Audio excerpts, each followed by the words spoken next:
बोलेंगे चेंज करने के लिए। सो हे दोस्तों, अस्सलाम वालेकुम, वेलकम बैक टू मरियम का मैजिक। अल्हम्दुलिल्लाह हमारे 20 रोज़े जो है मुकम्मल हो गए हैं और आज रात से हम लैलतुल क़द्र की तलाश में लग जाएंगे और लास्ट के जो 10 नाइट्स होते हैं या ऑड 5 नाइट्स होते हैं उसमें हमें लैलतुल क़द्र को तलाश करना होता है।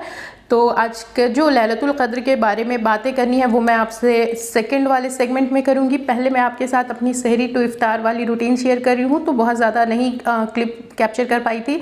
यहाँ पे मैं सहरी कर रही थी, सत्तू लिया था, साथ में थोड़ी सी बिरयानी ली थी क्योंकि रात में इबादत करने के बाद मुझे भूख लग गई थी। फिर फजर वगैरह पढ़ के फिर सो गई थी और यहाँ पे सीधा इफ़्तार टाइम में जो आ रही हूँ। तो इफ़्तार में आज हम लोग जो है फ़ालूदा बना रहे हैं रबड़ी फ्लेवर की। और ना आज हम लोग बहुत ज़्यादा इफ़्तार नहीं बनाएंगे। एक्चुअली हम लोग आज सिर्फ पकौड़े, गुलगुले और चना दाल बना रहे हैं क्योंकि थोड़ी थकावट ज़्यादा हो गई थी और उतना ज़्यादा मन नहीं कर रहा था। कुछ चीज़ें बाहर से भी समोसा वगैरह मंगवाए हैं, लेकिन घर पे तो बस इतना ही बना था। तो यहाँ पे हमारा जो फ़ालूदा है इसे मेरी बहन बना रही है और बहुत ज़्यादा ये टाइम भी नहीं लगता है। तो यहाँ पे फ़ालूदा हम लोग जल्दी से बना के रख दिए हैं और साथ ही अभी फ्रूट्स मैं ले रही हूँ। आज हमने देखा कि मैंगो आए हुए हैं तो हमने मैंगो भी ले लिया है। कल इंशाल्लाह इसका कुछ बनाएंगे, शेक वगैरह।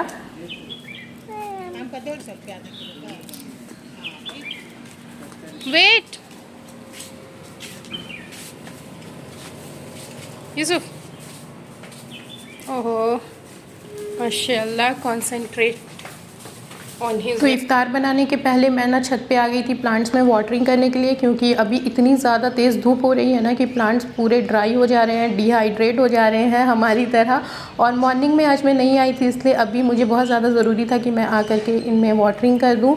एंड गाइस, आज का मेरा टॉपिक जो है ना वो आई होप कि आप सारे लोगों को पसंद आएगा, क्योंकि आज का टॉपिक ही इतना इंटरेस्टिंग है कि वो सारे लोग जो रोज़ा नहीं रख सकते हैं, बीमार हैं, सफ़र में हैं, मेल हो फीमेल हो, या किसी को कुछ ऐसी बीमारी जिसकी वजह से उन्हें लग रहा है कि वो पाक नहीं है, नापाकी के हालत में है, तो वो लोग कैसे जो शब क़द्र है उसका फ़ायदा उठा सकते हैं, ज़्यादा से ज़्यादा नेकियां कमा सकते हैं।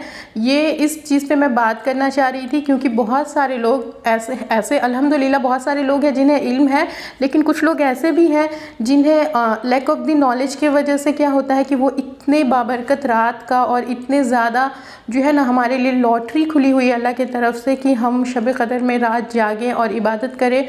और इतना मतलब कि शब क़द्र की जो रात की इतनी ज़्यादा फ़जीलत है, हम उसका फ़ायदा नहीं उठा पाते हैं थोड़ी सी लाइल्मी की वजह से। और मुझे लगता है कि कुछ लोगों को नहीं पता, इसलिए मैं आज आपके साथ शेयर कर रही हूँ। अगर आपको पता है या आप और भी बातें जानते हैं तो मुझे शेयर करें।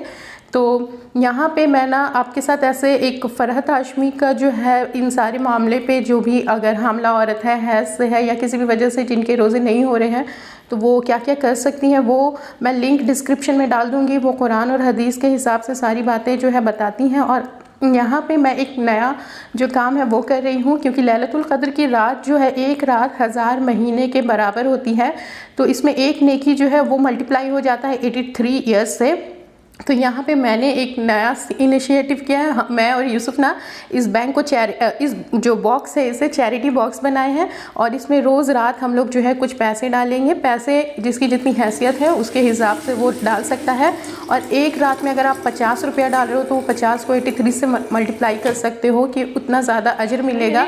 जो लोग रोज़े नहीं रख रहे हैं वो क्या कर सकते हैं, नमाज और कुरान तो नहीं पढ़ सकते हैं, लेकिन इस तरह के काम कर सकते हैं। लाइक जो लोग रोज़े रख रहे हैं या फिर जो इबादत कर रहे हैं उनकी खिदमत कर सकते हैं। इस तरह से पानी भर के रख देना या जूस बना करके, शरबत बना करके उनको सर्व कर देना, या फिर जो लोग नींद आ रही है और जिन्हें चाय की तलब होती है हम जैसे लोग, तो उनके लिए चाय बना दें या कॉफ़ी बना दें। तो ये सारे काम आप कर सकते हो, क्योंकि आप मतलब कि रात हमारी जो है वो नेकियां कमाने की है। ज़रूरी नहीं है कि आप सिर्फ कुरान ही पढ़ के या फिर नमाज़ पढ़ के ही नेकी कमा सकते हो। इसके लिए आप कुछ भी नेकी करोगे ना उसे अल्लाह ताला मल्टीप्लाई कर देंगे, बहुत ज़्यादा, मतलब बहुत ज़्यादा मल्टीप्लाई कर देंगे। वो अल्लाह ही बेहतर जानते हैं कि हमें कितना ज़्यादा अजर मिलेगा। और इसमें आप बहुत सारी चीज़ें कर सकते हैं जो भी आपको लगता है आपके लिए पॉसिबल है। लाइक बहुत सारे लोगों को ये मिसअंडरस्टैंडिंग होती है कि अगर हम रोज़ा नहीं रख रहे हैं तो, या फिर इस हालत में नहीं है कि रोज़ा रखें तो हम कुछ भी नेकी नहीं कर सकते हैं, इसलिए वो सो जाते हैं। तो आप सोने के बजाय तस्बीहात कर सकते हैं।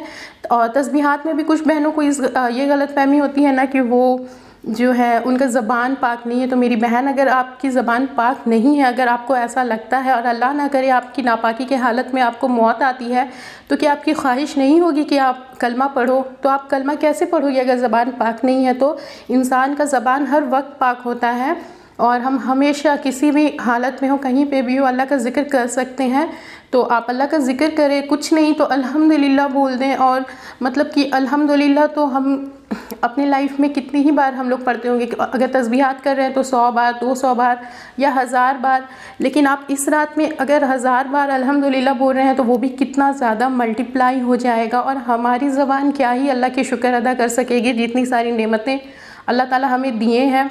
तो बैठ कर के गौर व फिक्र भी करें कि अल्लाह ताला ने इतनी सारी चीज़ें दी हैं, हमें आँखें दी हैं, नाक, कान, ये सारी चीज़ें दी हैं, तो हम इनका शुक्र अदा करें। इसके अलावा शब क़दर की ख़ास दुआ है जो स्क्रीन पे अभी आप देख रहे हो। तो इस दुआ को आप बार बार चलते फिरते, बैठे हुए, बस ज़बान आपका जो है साफ़ होना चाहिए, मतलब कि जूठा ना हो, आप पानी पी करके ये दुआ कर सकते हैं।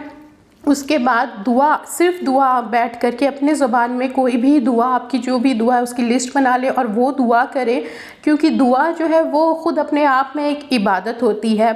तो आप दुआ कर सकते हैं। इसके अलावा एक और चीज़ जो है ना, दुआ के अलावा हम इस्तग़फ़ार कर सकते हैं। सिर्फ इस्तग़फ़ार की आप फ़जीलत देखोगे, आप यूट्यूब में देख सकते हो कि इतनी ज़्यादा है ना कि अल्लाह ताला इस्तग़फ़ार करने वाले के गुनाह बख्श देते हैं, उसे नेकियां देते हैं, उसके बाद उसे रिज़्क़ देते हैं, औलाद देते हैं। तो आपकी जो भी ज़रूरत है, आपको रिज़्क़ की तलाश है, औलाद चाहिए, शादी की, शादी करना चाह रहे हैं, हर चीज़ के लिए आपके पास ये ऑफ़र है। तो आप इस्तग़फ़ार करें, क्योंकि अल्लाह ताला कुरान में इस्तग़फ़ार की जो है फ़जीलत बता चुके हैं। इसके अलावा आपके पास जो भी दीन का इल्म है आप उसे लोगों के साथ शेयर करें, ये भी एक बहुत बड़ा सदका का काम होता है। और आप अल्लाह का ज़िक्र करें, लोगों से अल्लाह के बारे में, दीन के बारे में डिस्कस करें, तो ये भी एक नेक काम होगा। और कोशिश करें कि आपकी लैलतुल क़द्र बहुत अच्छे से गुजरे। अगर वीडियो आपको पसंद आया तो इसे लाइक कर दें, चैनल पर नए हैं तो सब्सक्राइब कर दें। अल्लाह हाफ़िज़।